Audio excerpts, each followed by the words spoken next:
Praise the Lord. இயேசு கிறிஸ்துவின் இனிதான நாமத்தினாலே இந்த மறைவான மன்னா என்ற நிகழ்ச்சிக்கு நேராக உங்கள் யாவரையும் அன்போடு வாழ்த்தி வரவேற்கிறேன். இன்றைய தியானத்துக்காக நாம் எடுத்துக்கொள்கிற வேத பகுதி யோவான் எழுதின சுவிசேஷம் 15வது அதிகாரம் 7வது வசனம். நான் உங்களுக்காக வாசிக்க விரும்புகிறேன். நீங்கள் என்னிலும் என் வார்த்தைகள் உங்களிலும் நிலைத்திருந்தால் நீங்கள் கேட்டுக்கொள்வது எதுவோ அது உங்களுக்கு செய்யப்படும். எனக்கு பிரியமானவர்களே, நம்முடைய வாழ்க்கையில நம் ஜெபத்திற்கு பல நேரங்கள்ல பதில் வருகிறதே இல்லை. ஏன் அப்படின்னு சொல்லி நம்முடைய எல்லாருக்கிட்டையும் அப்படிப்பட்ட ஒரு கொஸ்டின் இருக்கும். நம்ம வேதத்துல வாசிக்கும் போது சில வசனங்கள்ல, சில வாக்குத்தத்தங்கள்ல சில கண்டிஷன்ஸ் இருக்கும். நீ இதை செஞ்சா நான் உன்னை இப்படி ஆசீர்வதிப்பேன். எக்ஸாம்பிளா உபாகமம் 28வது அதிகாரத்துல நம்ம வாசிக்க துவங்குவோமானால் அதுல கிட்டத்தட்ட அநேக வாக்குத்தத்தங்கள் அங்க கொடுக்கப்பட்டிருக்கிறோம். ஆனா அதுல 2-3 வசனங்களை வாசிக்கும் பொழுது ஒரு முக்கியமான ஒரு கண்டிஷன் சொல்லப்படுவாங்க. இன்றைக்கு என்னுடைய வார்த்தைகளை கேட்டு இதை கை கொண்டு நீங்க நடப்பீங்கன்னா, நீ கைட்டு செய்கிற வேலைகள், உன் தலைமுறைகள், நீ செய்கிற தொழில், உனக்குள்ள குடும்பம் எல்லாமே அபரிதமாய் ஆசீர்வதிப்பேன் என்று சொல்லி, என் தேசத்திலையும் நீ இருக்கிற இடத்திலையும் நான் எப்படிப்பட்ட ஆசீர்வாதங்களை தருவேன் என்று சொல்லி அங்க ஒரு பெரிய பட்டியலை பார்க்க முடியும்.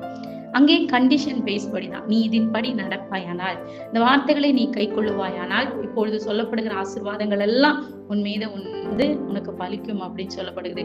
நிறைய இடங்கள்ல கண்டிஷன் இல்லாத வாக்குத்தத்தங்களும் வேதத்துல இருக்குது. ஆனா இன்றைக்கு நாம் வாசித்த வாக்குத்தத்தத்துல ஒரு கண்டிஷன் இருக்குது. நீங்கள் என்னிலும் என் வார்த்தைகள் உங்களிலும் நிலைத்திருந்தா நீங்க என்ன கேட்டுக்கொள்வது எதுவோ அது உங்களுக்கு செய்யப்படும். நம்மளுடைய ஜபத்திற்கு பல முறைகள்ல பல நேரங்கள்ல பதில் வரல அப்படின்னா ஒரு முக்கியமான காரணம் என்னன்னா, நாம் அவரிலேயோ இல்ல அவருடைய வார்த்தைகள் நம்மிலேயோ நிலைத்திருக்கல. அப்படி நிலைத்திருக்குமானா நிச்சயமாய் அந்த வார்த்தைகள் நம்முடைய வாழ்க்கையில பதிலை கொண்டு வரும். நான் ஒரு எக்ஸாம்பிளா ஒரு விஷயம் நான் உங்களோடு பகிர்ந்து கொள்ள விரும்புகிறேன். இப்ப நான் ஒரு கம்பெனில வேலை செய்துகிட்டு இருக்கிறேன். அந்த கம்பெனில நான் ரொம்ப வருஷமா வேலை செய்கிறேன். அந்த கம்பெனியுடைய CEO என்ன பண்றாரு, பக்கத்து ஸ்டேட்ல அந்த கம்பெனியுடைய பிரான்ச் ஒன்று ரெடி பண்ணணும் அப்படின்னு சொல்லிட்டு அவர் என்ன பண்றாருன்னா, நான் அப்ளிகேஷன் போடலை, நான் அவர்கிட்ட போய் ரெக்வஸ்ட் பண்ணலை. அப்படி இருந்தாலும் என்னுடைய வேலையை பார்த்துட்டு அவரே சொல்றாரு, நீ இந்த மாதிரி அந்த ஊர்ல இருக்கிற கம்பெனியை நீ தான் எடுத்து நடத்தணும் அப்படின்னு சொல்லி ஒரு தலைமை பொறுப்புல என்னை அவர் வைக்கிறார். அப்படின்னா நான் போய் அந்த இடத்துல போய் சும்மா இருந்தா அந்த கம்பெனி டெவலப் ஆகுமா? ஆகவே ஆகாது. நான் அந்த கம்பெனிக்கு வேலை செய்யும் போது அந்த கம்பெனிக்கு தேவையான ஃபர்னிச்சர்ஸ், அங்க தேவையான ஸ்டாஃப்ஸ் எல்லாம் வேணுமா இருந்தா நான் அந்த கம்பெனி CEO கிட்ட ஒரு கால் பண்ணி எனக்கு இதெல்லாம் தேவை அப்படின்னு சொல்லும்போது அவர் ஏன் எதுக்குன்னே கேட்காம அவர் அந்த காரியத்தெல்லாம் செய்து தருவார் இல்லையா? உலகத்துல இருக்கிற ஒரு மனுஷனே நமக்கு காரியங்கள் சரியா இருக்கும்போது அதை செய்யும் அதற்கான ஒரு ஸ்டெப்பை அவங்க எடுத்து வைக்கும்போது நம்மை உண்டாக்கின நமக்காக பூமியில வந்து நம்முடைய பாவங்களுக்காக அக்கிரமங்களுக்காக அடிக்கப்பட்டு தன்னுடைய சொந்த ஜீவனையே கொடுத்து மரித்த இயேசு கிறிஸ்து அவருடைய நாமத்தினால நாம் கேட்கிற எல்லா காரியத்திற்கும் அவர் பதில் செய்வது எவ்வளவு நிச்சயம் இல்லையா? என்னை கேட்டுக்கொண்டிருக்கிற அருமையான தேவச்சனமே, நாம் அவரிலே நிலைத்திருப்போம். ஆனால் நான் கேட்கிறேன், அப்ப நம்ம அவரிலே நிலைத்திருக்கிறோம் என்பதை எப்படி புரிந்து கொள்வது? நான் எப்படி நிலைத்திருந்து என்னுடைய ஜபத்திற்கு நான் பதிலை பெற்றுக்கொள்ள முடியும்னா, நாம் இயேசுவோடு கூட நிலைத்திருக்கிறதே நம்முடைய நடத்தையில அது தெரியும். நம்முடைய பேச்சு காண்பிக்கும், நம்முடைய சிந்தனைகள் காண்பிக்கும், நம்முடைய செயல்கள் காண்பிக்கும். ஏன்னா கிரியை இல்லாத விசுவாசம் அது என்னதான்? செத்ததா இருக்குது. அதே போல நாம் அவரிலே நிலைத்திருந்தோமானால் நம்முடைய சிந்தனைகள் அவருக்குரியவைகளாகவே இருக்கும். அவர் எப்படி சிந்திப்பாரோ அதே போலதான் நாமளும் சிந்திப்போம். இச்சையான காரியங்களை, பாவமான சுபாவங்களை, மற்றவர்களுக்கு தீங்கு செய்வதையோ மற்ற கர்த்தருக்கு பிரியமில்லாத எந்த ஒரு காரியத்தையும் நாம் என்ன பண்ண மாட்டோம்? நாம் சிந்திக்க மாட்டோம். அப்போ நாம் அவரிலே நிலைத்திருக்கும் போது, அவருடைய வார்த்தைகள் நம்மளே நிலைத்திருக்கும் போது நம்முடைய சிந்தனைகள் எப்படி இருக்கும்? அது கர்த்தருக்கு பிரியமானதா இருக்கும். 1 யோவான் 5ஆம் அதிகாரம் 14 நாம் இப்படி வாசிக்கிறோம்.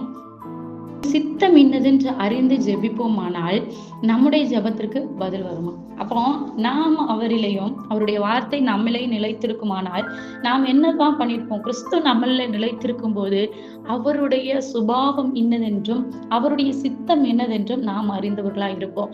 வேதத்தை தியானிப்போம், தினமும் ஜெபிக்கிறவங்களா இருப்போம். அப்ப கர்த்தரோடு நமக்கும் இடையில அது ரொம்ப ஸ்ட்ராங் ஆகும்போது நாம் என்ன பண்ணுவோம்? அவருடைய சித்தம் என்னதென்று அறிந்து கொள்வோம். இதுக்கு ஒரு பெஸ்ட் எக்ஸாம்பிள் வேதத்துல இருந்து சொல்லணுமா இருந்தா, இயேசு கிறிஸ்துவை அந்த நாள்ல பிடித்து கொண்டு போறாங்க. போகும்போது சீஷர்கள் வந்து இயேசு பிடித்தவொடனே எல்லாருமே சிதறடிக்கப்பட்டு போகிறாங்க. ஆனா அந்த பேதுரு மாத்திரம் அவரை என்ன செய்கிறார்களோ என்று பார்ப்பதற்காக அவர் பின்னாடியே போகிறான். போகும்போது ஒரு இடத்துல போய் ஒரு ஸ்திரீ அவனை பார்த்து கேட்பா, நீ இயேசுவோடு கூட இருந்தவன் தானே? உன்னுடைய பேச்சு அதை வெளிப்படுத்துகிறது. எனக்கு பிரியமானவர்களே, இயேசுவோடு கூட ஒரு 3.5 வருடம் நடந்த பேதுருடைய பேச்சு இயேசுவை வெளிப்படுத்துமானால், அவருடைய வார்த்தை நம்மள நிலைத்திருக்கும் போது நம்முடைய நடத்தை, நம்முடைய பேச்சு, நம்முடைய கிரியைகள், நம்முடைய பார்வை A to Z நம்மளை பார்க்கிறவர்களுக்கு நமக்குள்ள இருக்கிற கிறிஸ்து தன்னை வெளிப்படுத்துவார். அதனால நாம் அவரில் நிலைத்திருக்கும் போது நாம் என்ன பண்ணுவோமா, கிறிஸ்துவை வெளிப்படுத்துகிறவராய் இருப்போம். அப்படி இருக்கும்போது நம்முடைய ஜெபம் எப்படி இருக்கும்?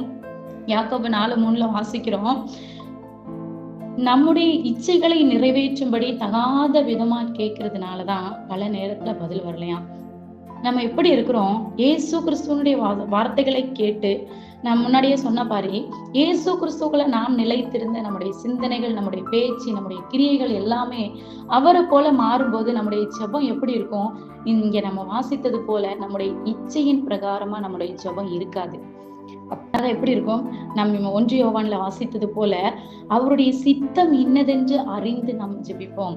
அப்ப நம்முடைய ஜெபத்திற்கு, கர்த்தருடைய சித்தத்தை அறிந்து ஜெபிக்கிற நம்முடைய ஜெபத்திற்கு ஒரு நாளும் தடை வராது. அப்ப நம்முடைய ஜெபம் எப்படி இருக்கும்? கர்த்தருடைய சித்தத்தை அறிந்து இருக்கும். அப்ப நம்முடைய வாழ்க்கை எப்படி இருக்கும்னா, சங்கீதம் 34:4 நாம் வாசிக்கிறோம், கர்த்தரிடத்தில் மனமகிழ்ச்சியா இரு, அவர் உன் வேண்டுதல்கள் எல்லாம் உனக்கு அருளி செய்வார். அப்ப நாம கிறிஸ்துவுக்குள்ளேயும் கிறிஸ்து நமக்குள்ளேயும் இருக்கும்போது நம்முடைய ஜெபம் கர்த்தருடைய சித்தத்தின்படி இருக்கும். நம்முடைய ஜெபம் கர்த்தருடைய சித்தத்தின்படி இருக்கும்போது நம்முடைய வாழ்க்கை எப்படி இருக்குமா? மனமகிழ்ச்சியா இருக்குமா? நம் மனமகிழ்ச்சியோடு தேவ சமூகத்துல எல்லா நேரத்துல என்ன பிரஷர் வந்தாலும், என்ன டிப்ரெஷன், என்ன டென்ஷன் வந்தாலும் கர்த்தருடைய வார்த்தைகள் நம்மளே நிலைத்திருக்கும் போது நம்முடைய வாழ்க்கை ஒரு மனமகிழ்ச்சி உள்ள வாழ்க்கையா இருக்கும். தேவ ராஜ்யத்தை கட்டும்படி கர்த்தருக்கு பிரியமாய் நம்முடைய வாழ்க்கை மாறும்போது நாம் அப்படியானால் நாம் கனி கொடுக்கிறவர்களாய் மாறுவோமானால் நாம் ஜெபிக்கிற ஜெபத்திற்கு தக்க நேரத்திலே பதில் வரும். அப்ப நம்முடைய ஜெபத்திற்கு பதில் வர்றதுக்கு முக்கியமான காரணம் என்ன? நாம் அவரில் நிலைத்திருக்க வேண்டும். அது மாத்திரமல்ல, அவருடைய வார்த்தைகளும் நம்மளை நிலைத்திருக்க வேண்டும். இந்த 2 விஷயமும் நம்முடைய வாழ்க்கையில சரியா இருக்கும்பொழுது அவருடைய சித்தம் என்னதென்றும் நாம் அறிந்து கொள்ளலாம். எப்பொழுதுமே மனமகிழ்ச்சியாக வாழ்கிற வாழ்க்கையும் நாம் வாழலாம். எல்லாவற்றுக்கும் மேலாய் நம்முடைய விண்ணப்பத்திற்கு, நாம் ஜெபிக்கிற ஜெபத்திற்கு உடனடியாகவே பதிலை பெற்றுக் கொள்ளலாம். கேட்டுக்கொண்டிருக்கிற அருமையான தேவசனமே, இதுவரைக்கும் உங்க ஜெபத்திற்கு பதில் வரலன்னா நீங்க ஒண்ணு மட்டும் செய்யுங்க, அவர்ல நிலைத்திருங்க, அவருடைய வார்த்தைகளுக்குள்ள இங்க வளருங்க. நிச்சயமாய் கர்த்தர் உங்கள் ஜெபத்திற்கு பதில் கொடுப்பார். கண்களை மூடி ஜெபிக்கலாம். எங்களை அளவுக்கு அதிகமாய் நேசிக்கிற அன்பின் பரிசுத்த பரலோக பிதாவே, இந்த வார்த்தைகளை கேட்டுக்கொண்டிருக்கிற ஒவ்வொரு பிள்ளைகளுக்காக நான் ஜெபிக்கிறேன். ஆண்டவரே, நாங்கள் வாசித்த வேத வசனத்தின்படி அப்பா உண்மையிலே கர்த்தாவே நிலைத்திருக்கிற பிள்ளைகளை கர்த்தாவே இவர்கள் எல்லாரையும் கர்த்தர் மாற்றுங்க. அதே போல உங்களுடைய வார்த்தைகள் இவர்களிலும் நிலைத்திருக்க கர்த்தர் கிருபை செய்யுங்க. அதன் மூலியமா இவங்க வாஞ்சிக்கிற, விரும்புகிற, ஜெபிக்கிற எல்லா காரியத்திற்கும் பரலோகம் ஆமே தரும்படியாய் ஜெபிக்கிறேன். இயேசு கிறிஸ்துவின் நாமத்தினால இவர்களை ஒப்புக்கொடுத்து ஜெபிக்கிறேன். ஜெபங்களின் ஜீவனுள்ள நல்ல பிதாவே, ஆமென். May God bless you. For prayer support, please contact these numbers.